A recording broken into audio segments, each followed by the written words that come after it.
What's happening, everybody? Justin, Bridgewater's Finest on YouTube, Blockbuster_guy on Twitter, and the time for the NHL expansion draft is tantalizingly almost upon us.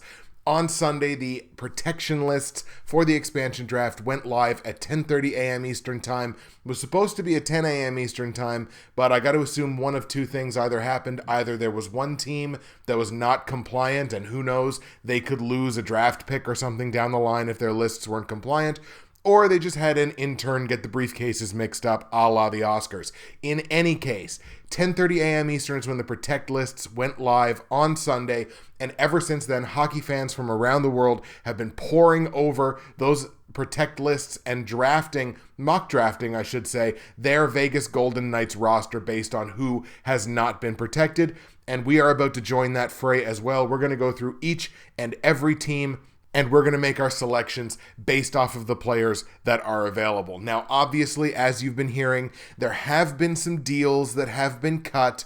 We're privy to some of them. We're not privy to other ones. We're going to try to kind of navigate those waters as we go with specific teams. Like, there are instances where we haven't heard anything about this player who's been exposed, so I took them even though there's probably a deal in place, or we know some deals that are in place basically, and we almost know all of the details about them. So again, we'll navigate those waters kind of as we go through them. Also, since the protection lists are public domain, it's probably going to be helpful to you to kind of have those up so that you can go back and make reference to them. I'm not going to sit here and waste your time by going through every single protection list for every single team and who's available for every single team. We're going to talk about each team for a couple of minutes, and then ultimately I'm going to make my pick based on the players that are available. But it's going to be helpful to you to have the protection lists available to kind of reference back to.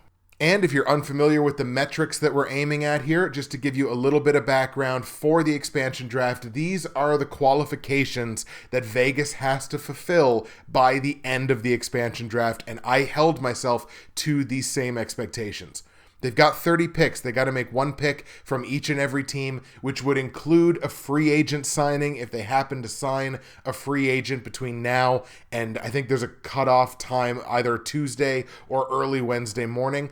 20 of those 30 picks have to be under contract for the upcoming season, and being a pending restricted free agent does not count as being under contract. So 20 of those 30 picks have to be under contract. They have to select a minimum of 14 forwards in those 30 picks. They have to select a minimum of 9 defensemen in those 30 picks. They have to select a minimum of 3 goaltenders in those 30 picks. And it's worth pointing out, they've already signed from either the KHL or one of the European leagues, Vadim Shipachyov. He's a center. They signed him to a 2-year deal at $4.5 million a pop. So that second-line center money, as far as I'm concerned, maybe third, but that's a lot of money to spend on your third-line center. So you got to assume they've got Shipachyov kind of penciled in there as their line 2 center. So we'll keep that in mind as we're going through and talking about these players. But without further ado, let's get right into the picks. We're going to go alphabetical order by team, so we're going to start with the Anaheim Ducks. As far as the Anaheim Ducks are concerned, you basically have to go defense when you're thinking about a pick from this team. On offense, not really a lot of great forwards. There's some prospect forwards, but not exactly great forwards, guys that you would immediately want to grab for your team. Maybe Emerson Edom if you're looking at him, or maybe Sam Carrick, but I would be surprised. So really, the conversation begins and ends with defense, and as far as I'm concerned, it begins and ends with Sami Vatanen. Now, it looks like the Ducks are a little bit higher on holding on to Josh Manson, so I believe there to be a deal in place between Anaheim and Vegas for Vegas to not select Josh Manson. That is going to be at the cost of Sami Vatanen. I believe that's what the deal is that's in place. So with Anaheim, boom, it's an easy pick. I'm going defenseman Sami Vatanen. Let's go to Arizona now, and unless you're super high on either Louis Domingue or Kevin Connauton, we're going to be looking at the forwards here in terms of who your best options are going to be.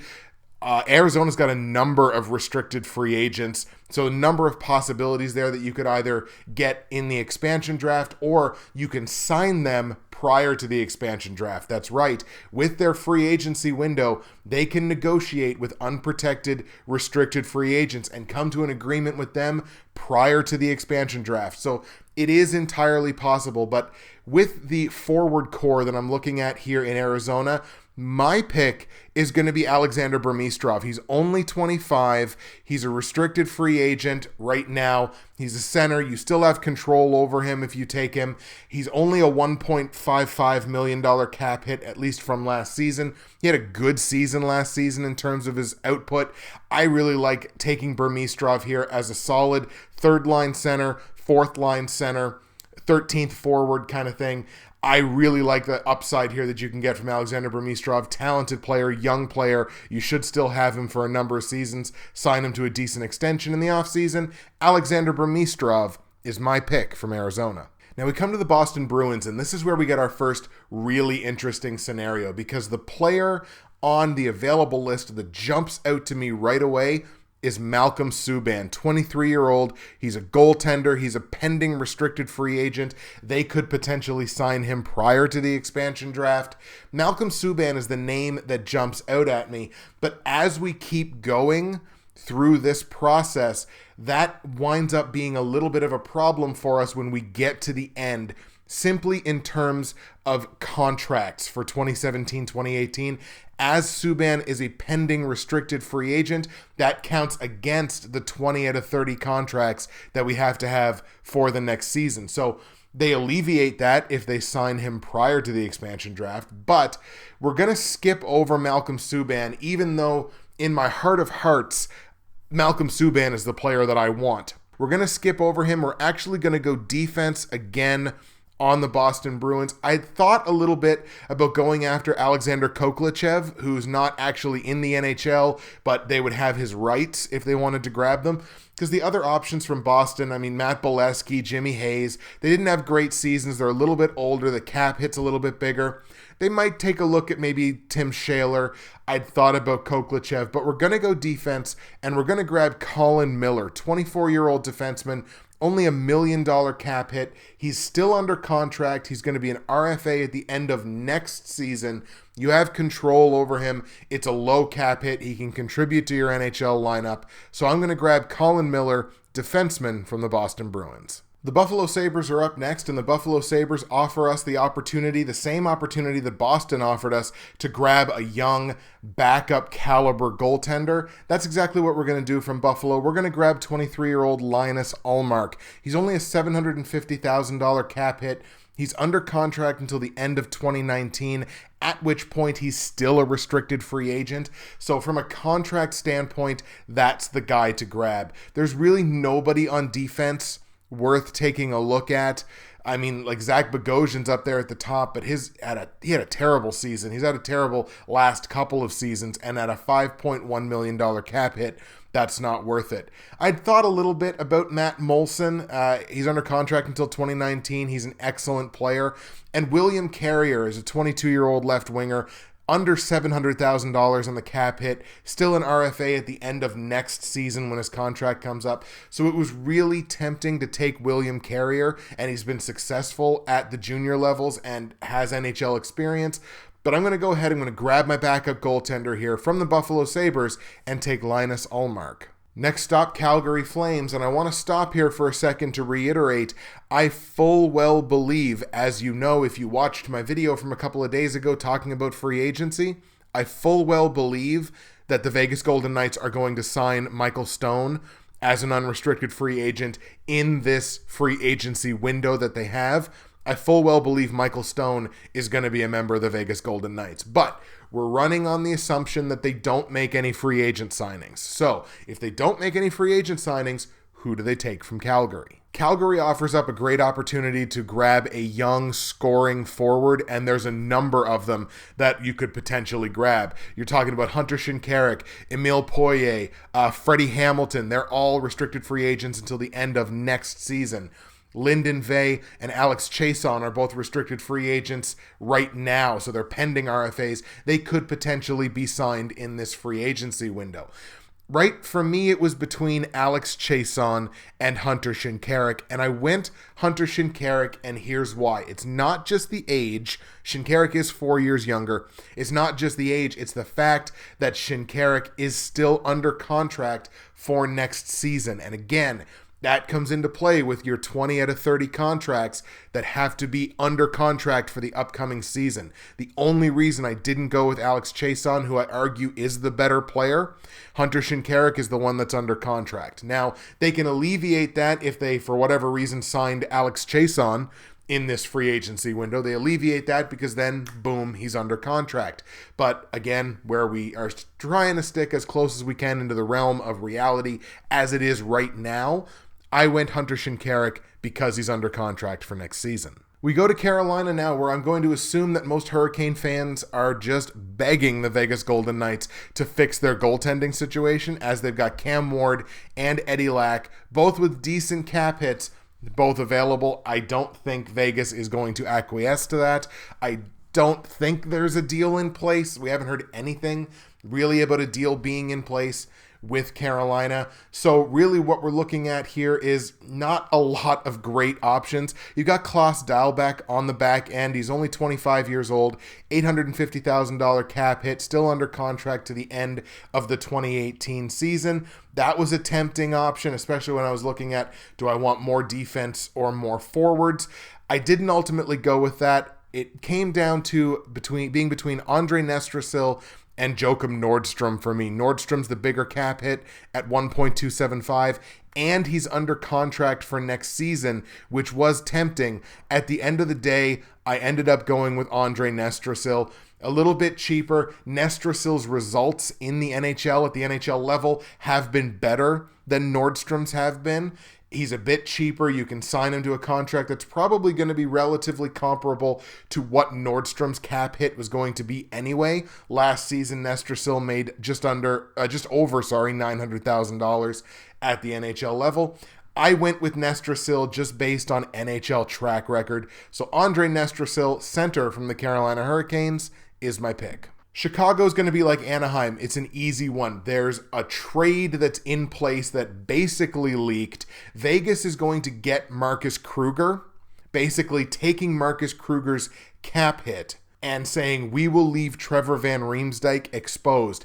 Don't take Vil Polka. Take Trevor Van Riemsdyk. We would rather hold on to Vil Polka. So we will expose Trevor Van Riemsdyk and give you Marcus Kruger if you'll give us the cap alleviation, which is a big deal for Chicago, and we'll give you Trevor Van Riemsdyk. So, look, Trevor Van Riemsdyk is going to be a member of the Vegas Golden Knights. It's essentially leaked. It's essentially out there. Trevor Van Riemsdyk is my pick from Chicago. Colorado offered me another real debate, kind of like with Boston. Like, do I take this defenseman? Do I take this goaltender? They offered me a real debate here between a young goaltender, a solid, established NHL caliber backup goaltender, probably a fringe starter in this league, and a young, really talented player, young, talented forward who has contributed at this level. So with Colorado, it came down to two players for me.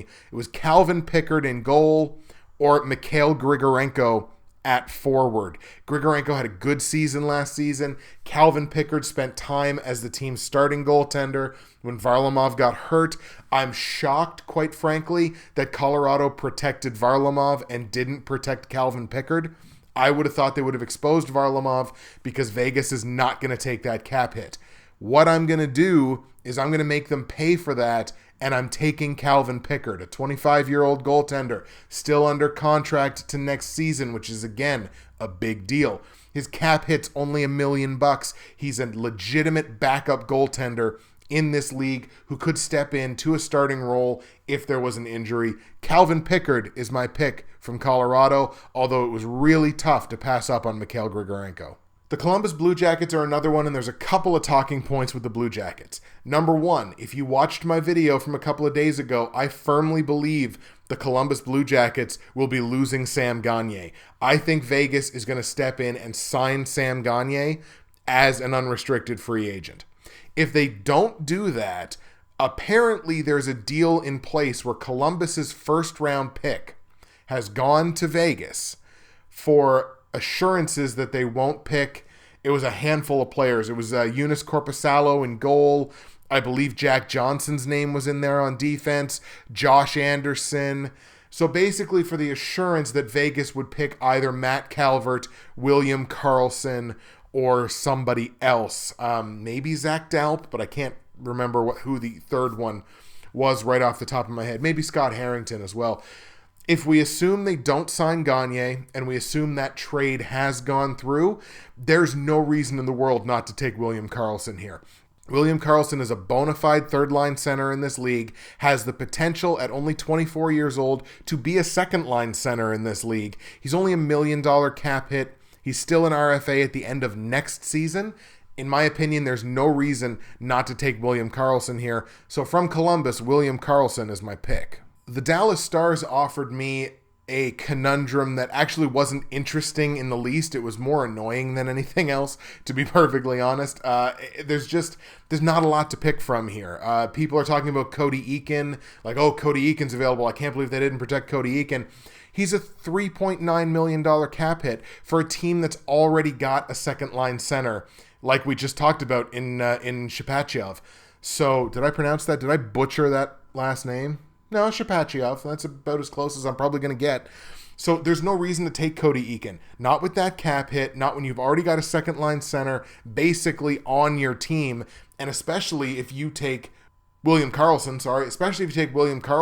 from Columbus. I would rather have William Karlsson at 24 than Cody Eakin at 26. So I don't think Cody Eakin is really going to have a long look from Vegas.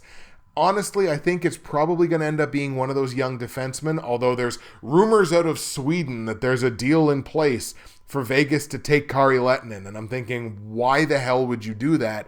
You're not going to be able to trade him at the deadline. Who in the world's going to want him? He's not going to be your starting goaltender, because we're going to get to that in a little bit. It's the worst kept secret in hockey. So you're not going to get any value for Kari Lehtinen at all. He's going to walk as a free agent. Why would you do that when you can grab a younger, more talented player on defense who could potentially grow with your franchise? So that's where we're going with this, and I'm grabbing Jamie Oleksiak on defense, 24 years old. He's a pending restricted free agent, made just over $900,000 last year. Still got a lot of room to grow in this league. There's a couple of good options in here. Like, you could go Justin Hayes, I guess, if you wanted to. Matthias Backman is in there. Patrick Nemeth is in there as well. But I'm going to grab Jamie Oleksiak. I like that contract. I like the control I can keep over him. Jamie Oleksiak is my pick from Dallas. So at this point, folks, we're a third of the way through our mock draft. Let's just show you where we're at. We've drafted 10 players. We got 4 forwards out of 14, 4 defensemen out of 9, 2 goalies out of 3, only 7 out of 20 2017-2018 contracts. And we're only at $10.3 million of the floor that we have to spend, which again is 43.8. Let's go to the Detroit Red Wings now, and a lot of the conversation is circling around Peter Mrazek, who the Red Wings chose not to protect. They chose to protect an injury-prone 33-year-old rather than a 25-year-old who's about equal in talent, so that doesn't make any bloody sense to me at all, but clearly they're not planning on re-signing Mrazek at the end of next season when he becomes still a restricted free agent. They would still have control over him, but clearly they're likely not going to wind up re-signing him. But apparently they're willing to put him out there and potentially give him away for free. I'm not going to take Peter Mrazek, because if I was going to take Peter Mrazek, I'd want him as my starting goaltender. That's not going to be the case here, so I'm not going to take him. Detroit actually offers up some interesting options, both at forward and on defense. So you could really go either way with Detroit. I mean, look, Darren Helm's 30 years old. The cap hit is big. Probably sort of the same deal as Cody Eakin. Like, I've already got my second-line center in place, so why am I going to take Darren Helm? Riley Sheehan offers kind of the same conversation, but he is only 25 years old. The cap hit is lower. It's only $2 million, just a little bit over $2 million. He's still an RFA at the end of next season. So I did definitely give that some thought. I also saw Marty Firk there. Obviously, I'm a Halifax Mooseheads homer, so I was like, oh man, there's Marty Firk. I got to take him. But, it would be irresponsible of me to just be like, Mooseheads homer, take Marty Firk.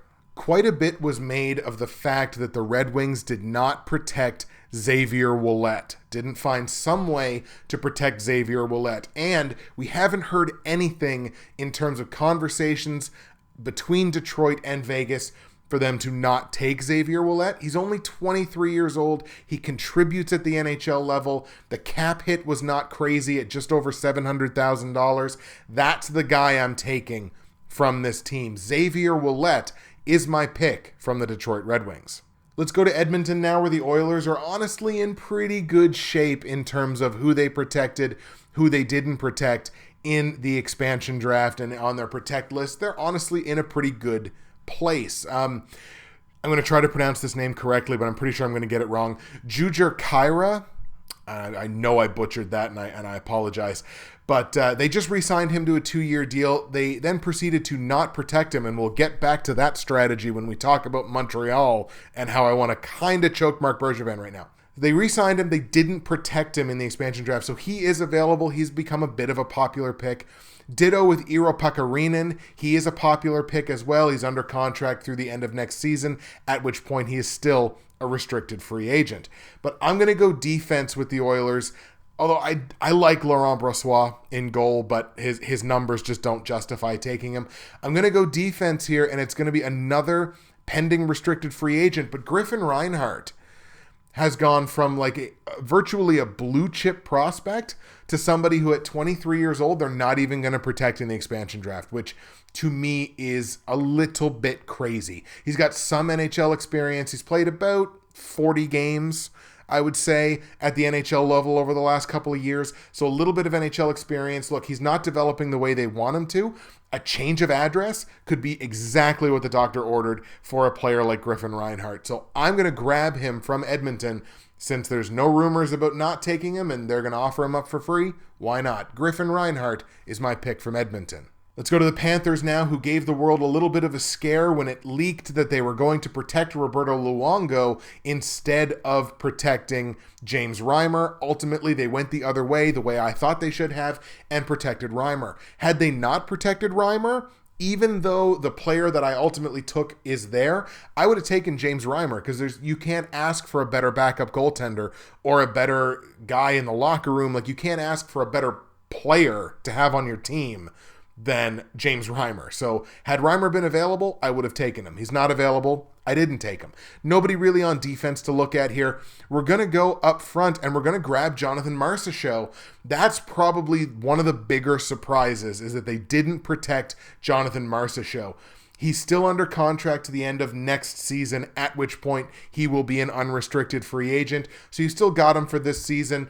If he starts off hot, you can flip him closer to the trade deadline, get a bit of a return, or maybe he gets there and he wants to stay. Michael Scarboza was another interesting possibility. You could have potentially grabbed him if you wanted to. Colton Sevier, if you're really high on Colton Sevier. But I ended up jumping on Jonathan Marchessault. If they're going to make him available, I'm going to grab him. Los Angeles Kings, this was a pretty simple discussion for me. We know Vegas wants nothing to do with Marian Gabourik's cap hit. We know they're not going to want anything to do with Dustin Brown's cap hit either, which is $1 million higher.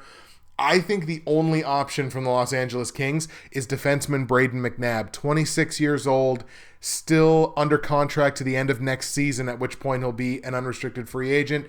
Can contribute as a top 6 guy, only $1.7 million against the cap, so we're still doing good at saving money here for when we get to some later players who are going to be larger cap hits, but we're going to be able to control for a few seasons and really be able to build a solid top 6. So Braden McNabb, he's a value play to get in my top 6 on defense. That's who I'm taking from the Los Angeles Kings.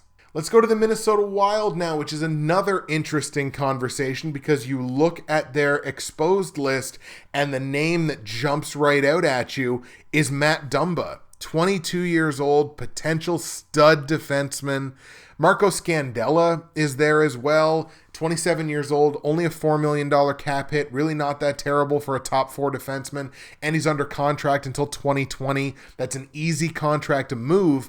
Why are these players available? Well, ultimately, Minnesota had a lot of no trade clauses and no move clauses that players simply were not willing to break. Most notably, I believe, being Jason Pominville, just not willing to break those no movement clauses. And you know what? It's their prerogative. Kind of the same with Dion Phaneuf.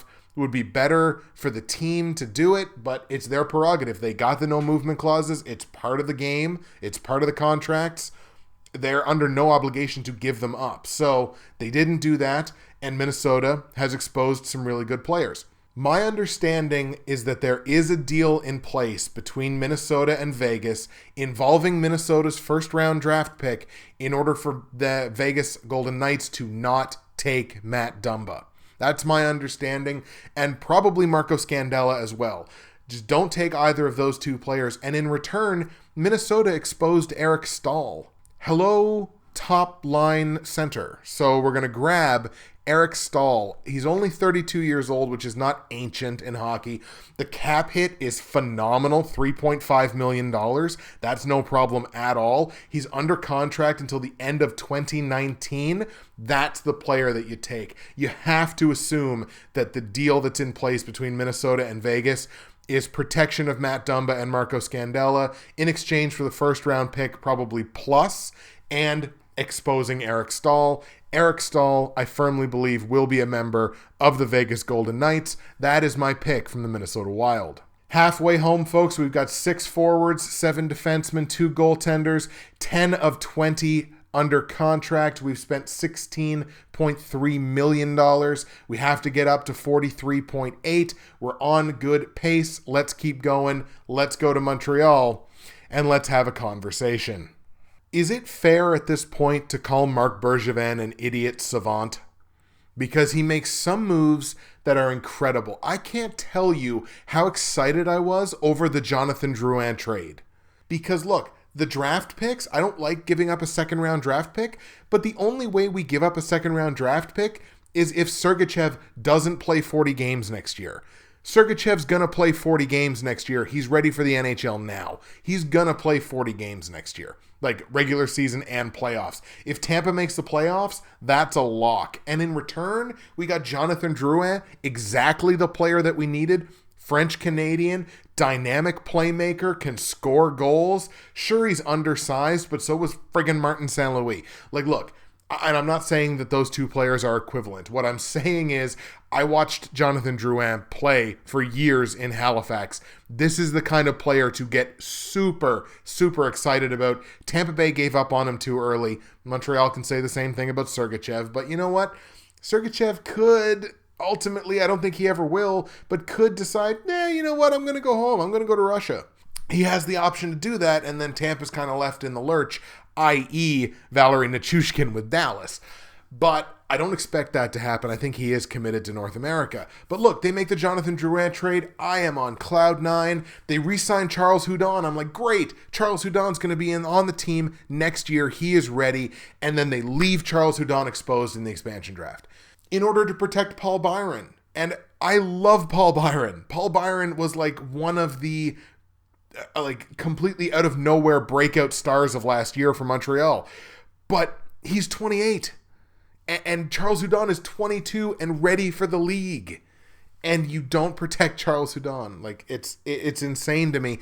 They're going to take Charles Hudon unless there's some kind of deal in place already between Montreal and Vegas for them to not take Charles Hudon, which I hope ultimately there is, because I'd totally be willing to give up a second round pick to protect Charles Hudon. I'm okay with that. If there's not a deal in place, that's who they're going to take. Look, the Jacob Delarose experiment looks like it's failing.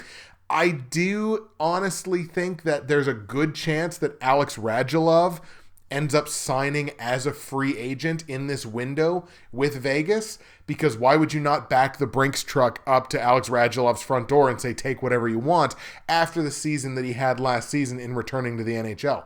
He's not coming back to Montreal, so I'm just hoping against hope that they sign Radulov in this free agent window so that we don't lose Charles Hudon.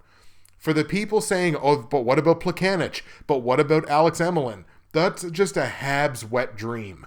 that Vegas would choose to take those cap hits voluntarily off of our hands. So that ain't going to happen. But in the absence of knowledge about the deal, we have to go with what's on the page, and what's on the page is Charles Hudon going to Vegas. That's who I'm picking from Montreal. We go to the Nashville Predators now, and the name that really jumps off the page when you're looking at the available list for the Predators is James Neal, still under contract until the end of this upcoming season. A $5 million cap hit, but he's only 29 years old, and he's a bona fide scorer in this league. He's really attractive. My personal belief, and there's a lot of whispers about this, is that there's going to be a deal in place from Nashville to Vegas. Could very well be Nashville's first round pick, who knows, to protect James Neal in that sense so that they do not pick James Neal in the expansion draft. And this is like the best possible scenario for the Vegas Golden Knights, because if you don't take James Neal, if you accept that deal and say, sure, Nashville, we'll take your, number 29 overall pick because you made it to the Cup final, we'll take your first round pick, throw in a fourth or a fifth or something, we'll definitely take that. Oh, look at this. Pontus Eberge, or Aberg, or however you want to pronounce it. 23 years old, performed in the playoffs. His regular season numbers are not the greatest, but he's 23 years old. He's got years still to develop into the player that he'll ultimately become. He's exactly the kind of player that Vegas would want. He's a pending restricted free agent right now, so you could literally take that deal to not take James Neal and then turn around and grab Pontus Eberge. That's probably the reason they left Pontus Eberge exposed in the draft. Maybe you could look at Yannick Weber, but I don't think so. Pontus Eberge is going to be my pick from the Nashville Predators. The New Jersey Devils are up next, and the Devils are actually a team that I kind of went back and forth on a little bit, whether I was going to go defense. There's a couple of options on defense. Whether I was going to go forward, there's a couple of options at forward. On the defensive side, I guess you could grab Ben Lovejoy if you wanted to. He's still under contract until 2019, and the cap hit is really not that crazy. It's only just over $2.5 million. Dalton Prout is there, John Merrill. Of those three players, I'd probably want John Merrill the most on the defensive side, but I opted ultimately to go offense, and there were two choices for me on offense. It was between Bo Bennett and Devontae Smith-Pelly. Now, they're both right wingers, both 25 years old. Bo Bennett had excellent results in junior and in the AHL. Really good player. I like the upside of Devontae Smith-Pelly. He's a guy that I can throw in my bottom six, borderline top nine. He'll be that third line right winger. He's a two-way player. He's good defensively. He can put up points. He's still under contract until the end of next season, at which time he will still be restricted free agent. His cap hit's only $1.3 million. He's got a contract, obviously, for next season, so that helps my 20 out of 30 contracts for next year. That's kind of what put it over the top. I think they're very, equivalent players, but I ultimately went with Devontae Smith-Pelly. I like him as a player, and it just kind of put it over the top for me. So from New Jersey, I'm taking right winger Devontae Smith-Pelly.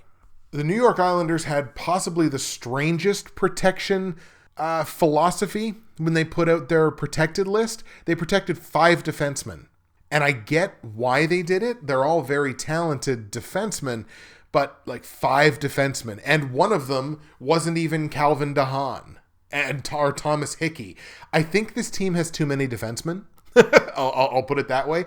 I think they've got too many defensemen. So they protected 5 defensemen and only 3 forwards.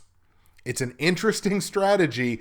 And what happened is that caused the player that I'm going to pick, because I haven't heard anything otherwise in terms of a deal being in place, Ryan Strome. Ryan Strome? You're not going to protect Ryan Strome? 23 years old, $2.5 million on the cap hit, which is nothing in this scenario. He's still a restricted free agent at the end of this coming season.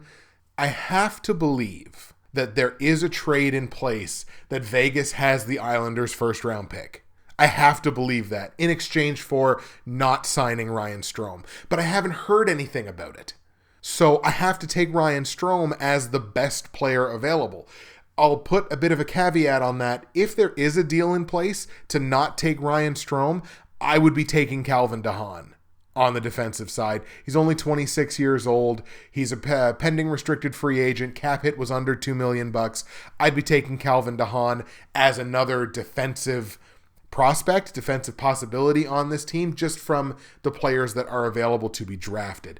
But again, I've heard absolutely nothing about Ryan Strome being protected, so we got to go Ryan Strome.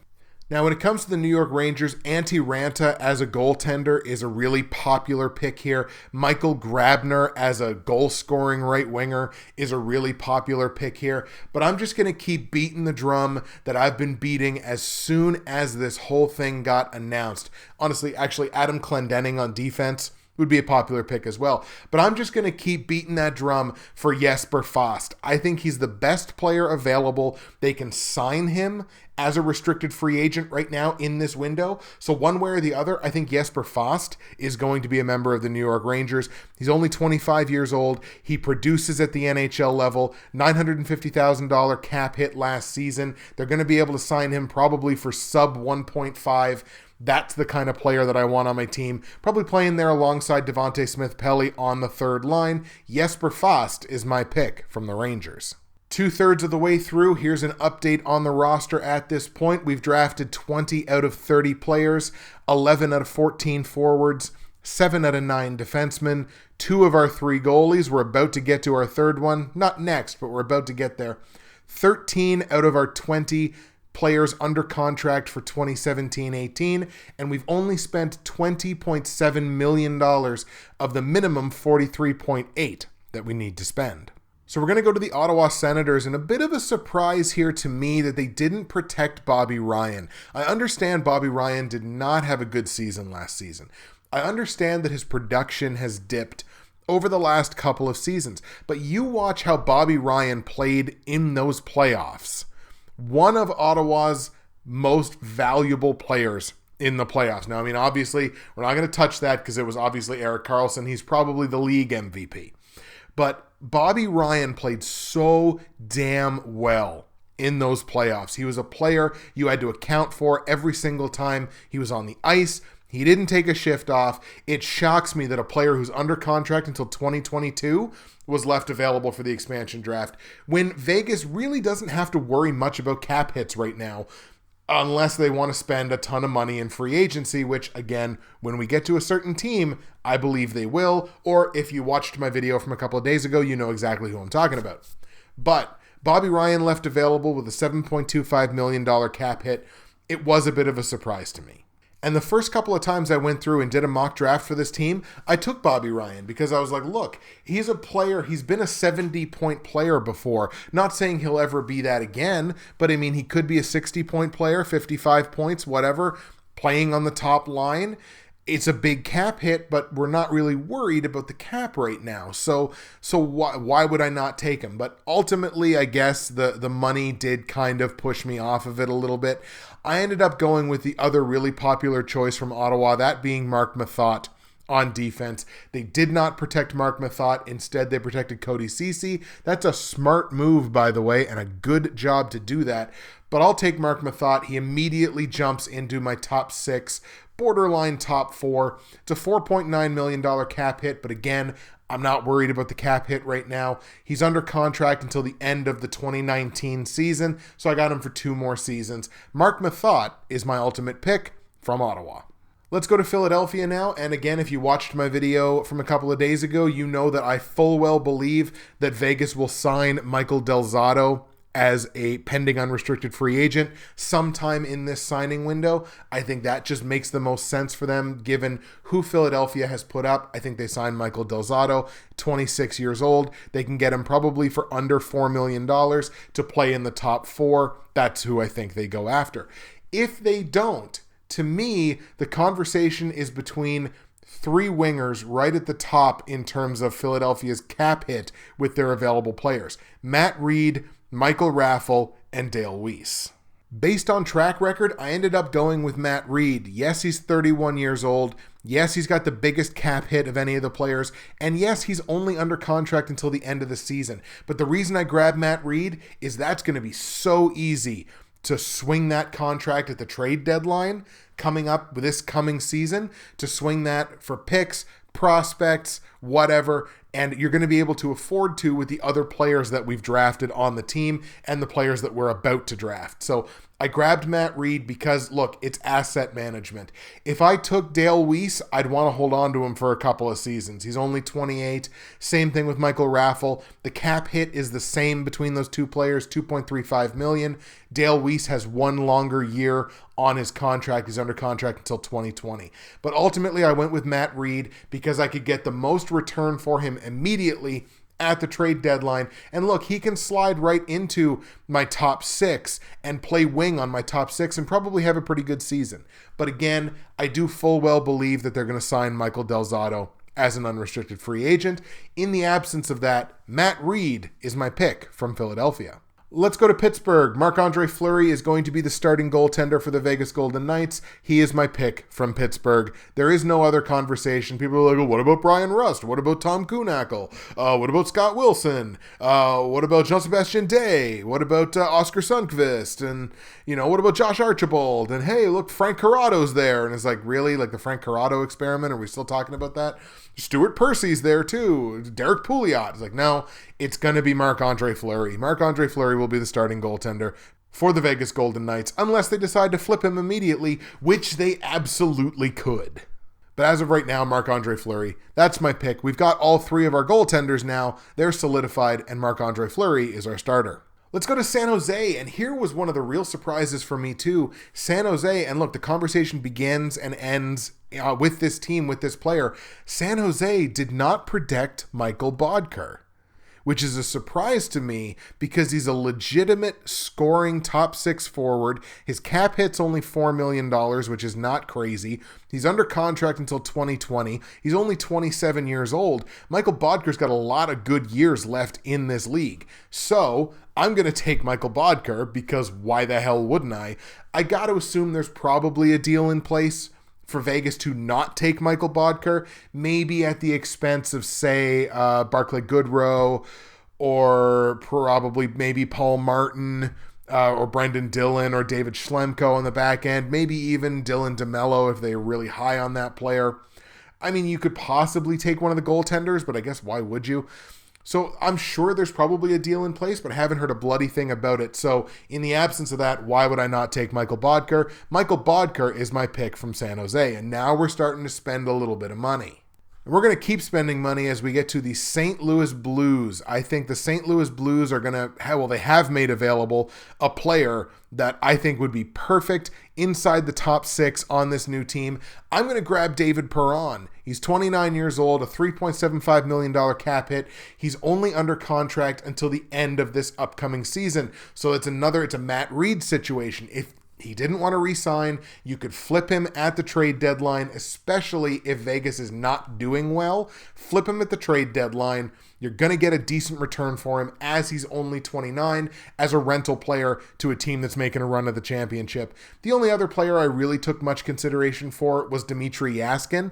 He's only 24 years old, only $1 million cap hit, still a restricted free agent at the end of next season. So he's a player that really does kind of fit the way that I'm molding this team. But ultimately, I went for the higher end. I went for the upside of David Perron. Had a good season last season. Still has a lot to give. Some people grabbed Jory Laterra, but again, I would want Laterra to be center in my top 6. And I've already got that filled up now with Eric Stahl and Shepachyov, who we've already signed. So we grabbed David Perron as a winger to be a top 6 left winger, $3.75 million cap hit, and that's my pick from St. Louis. We're almost to the tail end of this, dog. 5 teams left to talk about. We're going to go to Tampa Bay and talk about the Lightning. I didn't give too much thought to Tampa Bay's forwards. I mean, JT Brown might have been an interesting grab at right wing, but I mean, the role that he would play on the team's kind of already filled by Devontae Smith-Pelly, so I didn't grab him. Cedric Paquette maybe as like a prospect center at only at 23, but I didn't really give too much thought to those players. I went defense with Tampa Bay, and it's one of their prospects, Jake Dotchin, and he's actually been a pretty popular pick from a lot of other people doing these mock drafts. Tampa Bay's got a lot of interesting choices on the defensive end that you could take. Slater Cuckoo, who is an excellent player, 23 years old. Andre Schuster, who I think some Tampa Bay fans would be happy to get rid of. Jonathan Racine. So there's interesting options there, but honestly, I ultimately just fell on Jake Dotchin. It's between Dotchin or Slater Cuckoo, so I'm going to go Dotchin, although I can't begrudge you if you decided to go Slater Cuckoo. They're both the same age. They've both had good results in the NHL, but I'm going to take Jake Dotchin from Tampa Bay. Actually, you know what? I'm mixing this up on the fly. If I'm taking a pending restricted free agent from Tampa Bay, I want it to be Slater Cuckoo. He's making a little bit more money, and that's fine. I'm really not worried about the cap right now. As I mentioned, Slater Cuckoo, again, where they're both 23 years old, I think Cuckoo's probably got a little bit more upside. So between the two of them, I'm going to switch the game up. I'm not taking Jake Dotchin. I'm taking Slater Cuckoo. Let's go to the Leafs, the Toronto Maple Leafs, who actually have pretty attractive options at all three positions. So they were a team that is actually really malleable in terms of who they might lose. Like either Garrett Sparks or Antoine Bibeau would be capable AHL level goaltenders, prospective backup goaltenders in, as another season or two. Obviously Toronto's got Curtis McElhinney right now, who is pending unrestricted free agent. One of those two players may very well be Toronto's backup goaltender next season. So there's a shot there if you want to look at one of those two goaltenders. You got Alexei Marchenko, Martin Marincin, who from contract perspectives would be decent acquisitions. They're low cap hits.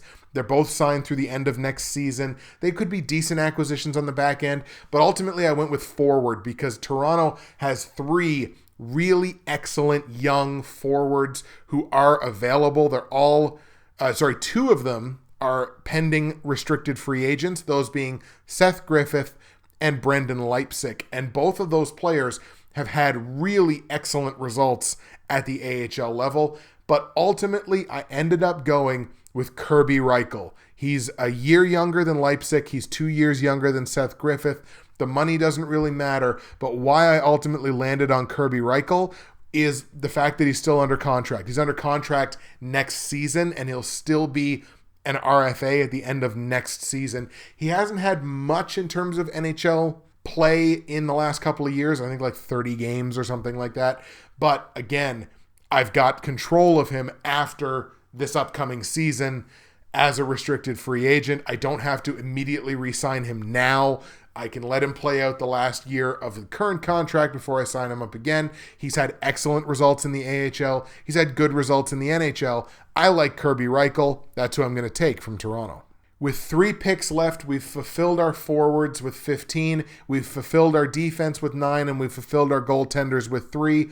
We only need one more NHL contract out of what we have left to pick, and we only have to spend another $200,000 to hit the cap floor. So we are right there, an excellent setup, and let's look at our last 3 picks. When you're looking at the Vancouver Canucks, there's basically only 2 options as far as I'm concerned. If you're looking for a top 6 defenseman, you go Lucas Sabisa. If you're not looking for a top 6 defenseman and you're looking for another solid forward, you go Brendan Gaunce. But the way that I've built this team, I'm going to go Lucas Sabisa just based on I don't want to have 16, 17, 18 forwards at the sacrifice of defense. So I'd rather grab Lucas Sabisa, and then in the offseason, if I decide, geez, I need to trade a defenseman because I've got 8 top 6 defensemen, well, then I can turn around and trade one of them as long as I'm not trading them back to the team that I took them from, which you can't do until the end, I believe, of next season.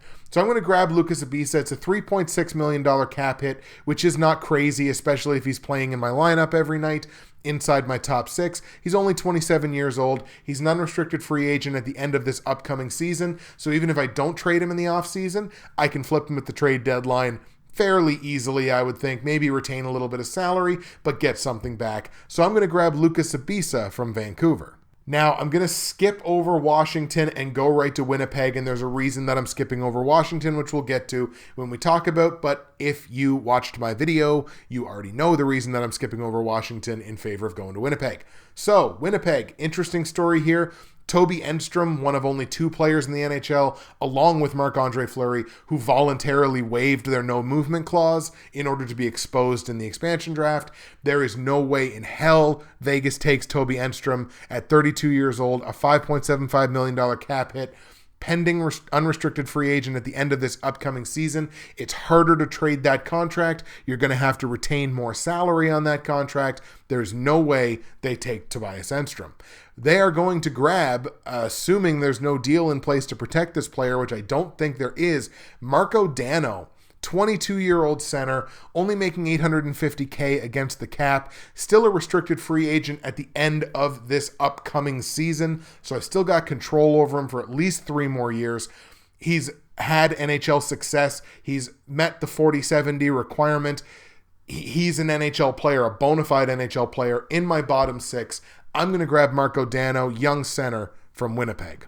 And now we're going to go back up to Washington, and of course, the reason that I put a pin in Washington is I full well believe Kevin Shattenkirk is going to be a member of the Vegas Golden Knights through free agency within this window. He's the big fish pending unrestricted free agent, and I think Vegas will throw the house at him in order to get him to sign. So, I'm going to pick a player from Washington who is also a defenseman. This is basically just a placeholder pick, if you want to call it that. But there's actually a good young defenseman on Washington that I would want to grab for my future, that being Nate Schmidt. He's only 25 years old. He's not making very much against the cap. He only made just over $800,000 last year. He's a pending restricted free agent right now. So if they didn't throw the house at Kevin Shattenkirk, that's the player from Washington that I would wind up picking. I gave a lot of thought to Tyler Grauvick, I believe is how you pronounce his name. And somebody on Twitter told me that we just call him Gravy Train. So Tyler Gravy Train, I gave a lot of thought to him. And, there's a couple of other players that you could kind of look at there. Brett Connolly, maybe, if you wanted to look that way. Jay Beagle's still under contract at the end of the season and would be easy to flip at the trade deadline if you really wanted to go that way. But I grabbed the defenseman as a placeholder and took 25-year-old Nate Schmidt from the Washington Capitals. That's our team, ladies and gentlemen. We've got through all 30 picks of our mock expansion draft, and here's the team as it stands right now. Again, we've got 30 out of 30 players, 16 of 14 forwards, 11 out of 19 defensemen, 3 out of 3 goaltenders, 21 of 20 contracts for the upcoming season, so we fulfilled that. We've spent $48.1 million. We only had to get to the floor of 43.8, so we beat that by over $4 million. And we obviously couldn't spend over the maximum cap of $73 million, even though that is going up to 75. We are currently being held to 73. So here's the team, and we're going to organize this by cap hit, and we're going to start with the forwards. From San Jose, I took Michael Bodker. From St. Louis, I took David Perron. From Philadelphia, I took Matt Reed. From Minnesota, I took Eric Stahl. From the New York Islanders, I took Ryan Strome. From the Jersey Devils, I took Devontae Smith-Pelly. From the Columbus Blue Jackets, I took William Karlsson. From Calgary, I took Hunter Shinkaruk. From Toronto, I took Kirby Reichel. From Winnipeg, I took Marco Dano. From Florida, I took Jonathan Marchessault. From Montreal, I took Charles Hudon. And I have 4 pending restricted free agents right now. From Carolina, I took Andre Nestrasil. From Arizona, I took Alexander Burmistrov. From the New York Rangers, I took Jesper Fast. And from Nashville, I took Pontus Eberge. And now if we look at the defense, again, arranged by cap hit. From Ottawa, we took Mark Mathot. From Anaheim, we took Sami Vatanen. From Vancouver, we took Lucas Sabisa. From the Los Angeles Kings, we took Braden McNabb. From Boston, we took Colin Miller. From Chicago, we took Trevor Van Riemsdyk. And we have 5 pending restricted free agents on the defensive side. From Dallas, we took Jamie Alexiak. From Edmonton, we took Griffin Reinhart. From Washington, we took Nate Schmidt. From Tampa Bay, we took Slater Cuckoo. And from Detroit, we took Xavier Ouellet. And in goal, obviously, we took Marc-Andre Fleury from Pittsburgh. We took Calvin Pickard to punish them for not protecting him from Colorado. And from Buffalo, our final pick, we took Linus Ullmark. So there it is, folks. There is our Vegas Golden Knights roster. We've spent just over $48 million. We've got $24 million, just under $25 million in cap space to spend. As I mentioned, I believe Kevin Shattenkirk will be a member of the Vegas Golden Knights. I believe Alex Radulov will probably be a member of the Vegas Golden Knights. I believe Michael Stone will be a member of the Vegas Golden Knights. There's all kinds of fun stuff that's going to happen between now and Wednesday. What does your mock draft look like? If you used capfriendly.com, which is what I used, I've also used planmyteam.com, which is an excellent alternative website if for whatever reason you don't like Cap Friendly. They've been excellent, and the guys behind planmyteam.com are actually really great and really accessible, and you can talk to them. They're great guys as well. Use whatever tool you like. But what does your Vegas Golden Knights franchise look like? Let me know in the comment section below. Link me to it if you possibly can so we can take a look. And I'm hoping for a ton of conversation in the comment section below about who you take, who you don't take based on who's available. Plus, after the actual team has been drafted after the NHL awards, we're going to come back on here. We're going to do a little bit of a Vegas Golden Knights post-mortem, I guess. We'll look at who they took, what their team looks like, who they got in free agency, and just see how we feel about who they've actually taken in the real world. That's it for me, Justin, Bridgewater's Finest on YouTube, Blockbuster_guy on Twitter. Really looking forward to Wednesday and the next couple of days as they come. I hope you are as well. Can't wait to hear your comments in the comment section below. I am sure that they're going to be very interesting, and there'll be a lot of lively debate about taking one player over another and potential deals that might be there. Can't wait to talk about those. We'll see you in the comments section.